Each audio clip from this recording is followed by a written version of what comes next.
Good afternoon. Britain's decision to relinquish control of the Chagos Islands does not signal a change in the government's position on other overseas territories, so the Foreign Secretary David Lammy has said. He told the Commons the status of the Falkland Islands, Gibraltar and other British overseas territories were not up for negotiation. It comes after the UK government announced it would give up sovereignty over a cluster of remote Indian Ocean islands, a move which follows years of diplomatic talks and international pressure on the UK to resolve their disputed status. Whilst the UK's move to renounce claims to the Chagos Islands has received praise internationally, critics say it could embolden governments which claim sovereignty over other British overseas territories. Mr Lammy told the Commons the particular circumstances around the Chagos Islands were not comparable to other territorial disputes, in particular Gibraltar and the Falkland Islands, which the Spanish and Argentine governments respectively claim rights over. Video footage shows a man screaming at a family of tourists in Barcelona, including a little girl standing in front of him. At first, the man pretended to hit the toddler, stopping just inches from her, before he took another swing at the 1-year-old, smacking her left cheek. The child's father swooped his crying daughter up in his arms before he and the girl's mother quickly walked away from the man. The little girl suffered minor injuries but did not require hospital treatment, according to the local police. The incident reportedly happened on a walkway close to Barcelona's Sagrada Familia Cathedral.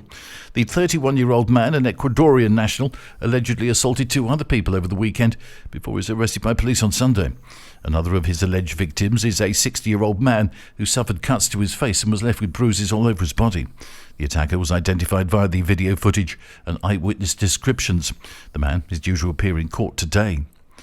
Truck and bus drivers will start a series of strikes on October the 28th to demand earlier retirement on better conditions, so union leaders said yesterday.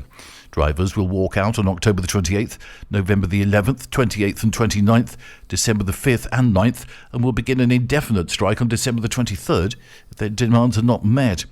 The unions demand that drivers' employment conditions, such as retirement age now at 67, and the right to partial retirement be improved and be adjusted to the conditions of other categories of workers who face similar kinds of risks to drivers.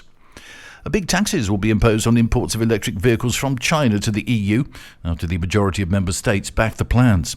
The move to introduce tariffs aims to protect the European car industry from being undermined by what EU politicians believe are unfair Chinese state subsidies on its own cars. Tariffs on electric vehicles made in China are set to rise from 10 to 45% for the next 5 years, but there have been concerns that such a move could raise electric vehicle prices for buyers. The decision, which split EU member states, risks sparking a trade war between Brussels and Beijing, which has condemned the tariffs as protectionist.